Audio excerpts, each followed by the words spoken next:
చెప్తాడేమో అనుభవంతో నేను అనుకున్నా. పెద్ద మనిషి కదా, మనం కూడా ఈ మధ్యకాలంలో ఎప్పుడేం అనలేదు. ఏదైతే మీకు చెప్పినో అంతకంటే ముందు నా మీద 181 కేసులు పెట్టిండు. చెంచల్గూడ చెర్లపల్లి జైల్లో బంధించాడు. ఎన్నో రకాలుగా సతాయించాడు. నన్నే కాదు నా కుటుంబాన్ని కూడా పట్టి పీడించాడు. కానీ బాధ్యత వచ్చినాక ఆలోచన చేసిన, నా కోపాన్ని నా బాధను దృష్టిలో పెట్టుకొని ఇవాళ పగ సాధించే కార్యక్రమాలు మొదలు పెడితే ఆయన పై వలగొట్టే పని పెడితే రాష్ట్రానికి నష్టం జరుగుతుందని తూవాన్ పాపన వాడు పోతాడు, పోని మనం మంచి పని చేయాలి. దేవుడు శిక్ష ఇచ్చిండు. నేను ప్రమాణ స్వీకారం చేసినాడే కూలబడ్డాడు, నడువిరిగింది. ఇంతకంటే పెద్ద శిక్ష నేను జైలు వేసినా అయ్యేదేం లేదు. ఆయననే ఫామ్ హౌస్ను ఒక బందీఖానగా మార్చుకొని చుట్టూతో నా పోలీసులే ఉన్నారు, లోపల ఆయన ఉన్నాడు. చెర్లపల్లికి పంపించినా చెంచల్గూడకు పంపించినా గదే అవుతుంది కదా. ఇక తిండి బరువు నాకు ఎక్కువ అవుతుంది. అదొకటి. లోపల చెర్లపల్లి చెంచల్గూడ పెడితే ఆయన తిండే తినికి మళ్ళీ ఆయన ఏదైనా కావాలంటే అది చేస్తే సర్కార్కి ఎక్కువ ఖర్చు అవుతుంది. తిండి ఆయన సంపాదించేది ఇన్నా ఫామ్ హౌస్లే ఒక బందీఖానగా పెట్టుకొని చుట్టూతో మన పోలీసులే పహారా కాస్తున్నారు. ఇక ఆయన చేసిన పాపాలకు ఆయననే పోతాడని ఊరుకున్నా. ఎప్పుడన్నా ఏమన్నా అన్నానా? ఏమన్నా అన్నానే? ఎప్పుడన్నా ఏమన్నా అన్నానా? మీరు చెప్పురు. ఇక్కడ పాత్రికేయ మిత్రులు ఉన్నారు అందరు, నాకు కూడా దోస్తులే కదా వాళ్ళందరూ. చెప్పురు ఎప్పుడన్నా ఏమన్నా అన్నానా? ఒక్క కేసు అయినా పెట్టినా? పోనీ ఈ జిల్లాలో ఎవరి మీద నన్ను ఒక కేసు పెట్టినా? ఎన్ని పాపాలు చేసారు వాళ్ళు ఎమ్మెల్యేలు మంత్రులు మీకు తెలుసు కదా. ఎంతమంది ఆస్తులు గుంజుకున్నారు మీకు తెలుసు కదా. ఎవరినన్నా నేను కక్షతోనేమన్నా చేసినా? నేను ఒకటే అనుకున్నా, ఎవరి పాపానికి వాడు పోతాడు. మనం చూసినా చూడకపోయినా పైన దేవుడు ఉన్నాడు, పైనుంచి కిందికి చూస్తూనే ఉంటాడు. ఎవరిని లెక్క వానికి రాస్తూనే ఉంటాడు, ఎవరిని మిత్తి వానికి చెల్లిస్తూనే ఉంటాడని. ఆ మిత్తిలో భాగంగానే నేను ప్రమాణ స్వీకారం చేయడానికి పోయిన రోజే మంచం మీద నుంచి బోర్ల పడి మక్కెలు ఇరిగి మూలకు పడ్డాడు. ఇక ఆయన నిన్నొచ్చి పెద్ద మనిషిలాగా మంచి చెప్తాడేమో అనుకున్నా. తోలు తీస్తా అని అన్నాడు. తోలు తీస్తాడంటేనే ఇక నేను చెప్పదలుచుకున్నా, అయ్యేగా నా సంగతి వదులు కానీ మా సర్పంచులు వచ్చిండ్రు, రా ఏ తోలు తీస్తావురా? నీ తోలు తీసుడు కాదు, నిన్ను చీరి చింత కట్టి చింతమడకల ఏలాడేసి కొడతారో లేదో మా సర్పంచులు, రా కొడంగల్కి వస్తావా లేకపోతే మమ్మల్ని చింతమడకకు రమ్మంటావా? మా సర్పంచులను తోలుతా. సోయి లేని మాటలు, స్థాయి లేని విమర్శలు. ఒక్కటన్నా అక్కడికి వచ్చే మాట మాట్లాడిండా? 10 ఏళ్ళు నువ్వు పూర్తి చేస్తే, 10 ఏళ్ళు ఎస్ఎల్బి పూర్తి చేస్తే నల్గొండకు 4 లక్షల ఎకరాలకు నీళ్లు వచ్చేది. 10 ఏళ్ళు పాలమూరు రంగారెడ్డి పూర్తి చేస్తే పాలమూరు జిల్లాలో 10 లక్షల ఎకరాలకు వచ్చేది. కల్వకుర్తి పూర్తి చేస్తే 3.5 లక్షలకు వచ్చేది. భీమా పూర్తి చేస్తే 2 లక్షలకు వచ్చేది. కోయిల్ సాగర్ లేకపోతే ఏది చేసినా నెట్టంపాటు చేసినా నా మక్తల్ నారాయణపేట కొడంగల్ పూర్తి చేస్తే 1.5 ఎకరాలకు మాకు నీళ్లు వచ్చి ఇవాళ కందులు వండించి జొన్నలు వండించి కల్తీ కళ్ళు తాగి బతికే పరిస్థితి మాకెందుకు ఉంటుండే? మేము కూడా మీ లెక్కనే మంచిగా పంటలు వండించేటోళ్ళం, మంచి బట్టలు తొడుక్కునేటోళ్ళం. మేము కూడా మా పిల్లల్ని చదివించుకునేటోళ్ళం. 10 ఏళ్ళు పగబట్టి నారాయణపేట మక్తల్ ప్రాజెక్టును ఈనాడు పక్కన పెట్టి 69 జీవోను తుంగలో దొక్కితే ఊరూరు ఎత్తిపోతల పథకం కోసం మా కార్యకర్తలు ఈ ప్రాంత రైతులు ధర్నాలు చేయలేదా? పార్టీలకు అతీతంగా 69 జీవో కోసం కొట్లాడలేదా? నీ సొమ్మె ఏం పోయిందా? మాకు నీళ్ళు ఇవ్వాలంటే నీకు ఇంత కడుపు నొప్పా? నువ్వు మళ్ళీ బయటకు వచ్చి ఇవాళ ఆయన తోలు తీస్తా అంటు. తోలు నాది కాదు కానీ ఆ షేక్పేటలో మటన్ కొట్టు మస్తాన్ ఉంటాడు. ఆయన రోజు మేకలను కోసి మండి నడుపుతుంటాడు. ఆయన చెప్పిన కేసీఆర్ ఖాళీగా ఉన్నాడంటనే తోలు తీస్తాడంట. నీ మటన్ కొట్టు మస్తాన్ దగ్గర ఇంత నౌకరీ ఇయ్యండ్రి, ఇంత బోటో కూరనో పోయేటప్పుడు ఈయన బొక్కనో. ఎందుకంటే కోసిన వాళ్ళకు మామూలుగా తోలు కాళ్ళు తలకాయలు ఇస్తాం కదా మనం ఇంటికాడ దసరా పండుగ అప్పుడు. అవునా?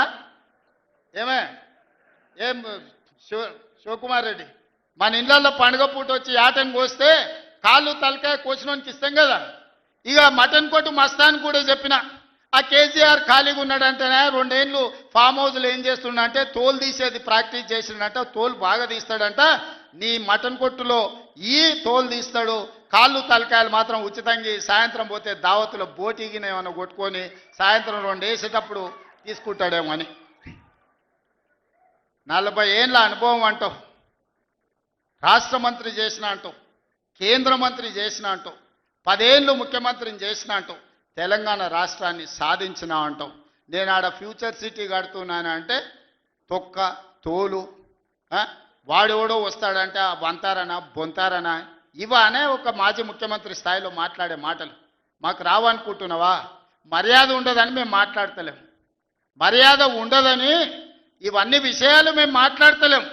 కానీ మొదలు పెడితే నువ్వు కాదు కదా నడువుకు రాయి కట్టుకొని ఆడ ఉన్న మల్లన్న సాగర్లో దుంకి చచ్చిపోతావు.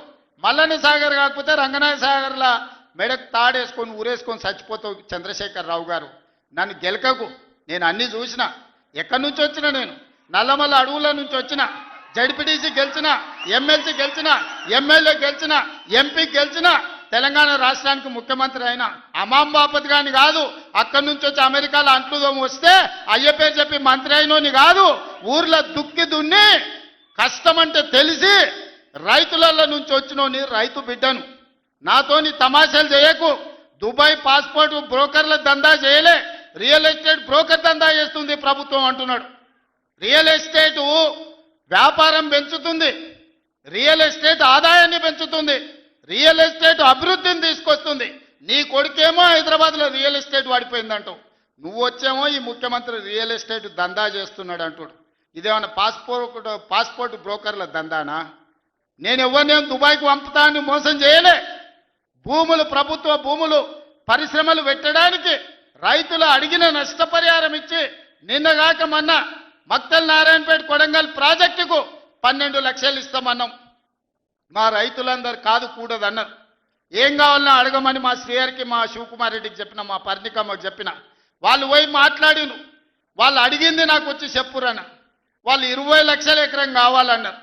పిలిచి క్యాబినెట్లో పెట్టి ఎకరాకి 20 లక్షల దాకా ఇచ్చి 96% ప్రజలు ఏకగ్రీవంగా ఆమోదిస్తే వాని భూమి పోయిన దుఃఖంలో ఉంటాడు, 10 రూపాయలు ఎక్కువ ఇవ్వాలని 20 లక్షల ఎకరాలాగా చెల్లించి నిన్నగాక మన లగచర్లలో లేకపోతే హకీంపేటలో పోలేపల్లె భూమి తీసుకున్నాం. మొదట్లో 7 లక్షలు అన్నారు. అధికారులతో పంచాయతీ పెట్టుకోరు. పాపం తెలిసి తెలియక వాళ్ళు చేసిన అబద్ధాలకు ఈరోజు పంచాయతీ పెట్టుకోరు. చివరికి అడిగినాం, 20 లక్షలు 22 లక్షలు కావాలని ఇచ్చినాం. ఇందిరమ్మ ఇల్లు కావాలన్నారు, ఇచ్చినాం. అక్కడ అభివృద్ధి ఏం కావాలన్నో చేస్తామని చెప్పినాం.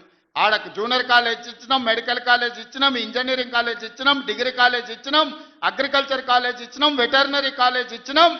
ఈరోజు సైనిక్ స్కూలు ఈ రాష్ట్రంలోనే లేదు. సైనిక్ స్కూల్ని కూడా ఈరోజు లగచర్ల కాడికి తీసుకొచ్చి పెట్టినాం. ఇవాళ రాష్ట్రంలోనే ఒక ఆదర్శంగా 250 ఎకరాలలో ఒక ఎడ్యుకేషన్ హబ్ కడుతున్నాం. ఈరోజు మేం పోయి ఆ ఊరికో ఈ ఊరికో ఆ పట్టణానికో పోయి చదువుకున్నాడు కాదు. తెలంగాణ రాష్ట్రంలో నలుమూలల నుంచి కొడంగల్కి వచ్చి చదువుకునేటట్టు ఒక ఎడ్యుకేషన్ హబ్బే ఈరోజు కొడంగల్లో గడుతున్నాం. ఇది మా విధానం. మేము కక్షల రాజకీయం చేయం, ఎవరి మీద కక్ష కట్టం.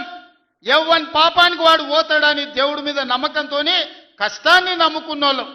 కొడంగల్ ప్రజలు రోజుకో 2 గంటలు ఎక్కువ పని చేసేటోళ్ళే కానీ ఎవరిని సొమ్ము ఆశించేటోళ్ళు కాదు. ఎవరి గురించి మేము ఆలోచన చేయం, మా పని మేము చేసుకుంటాం.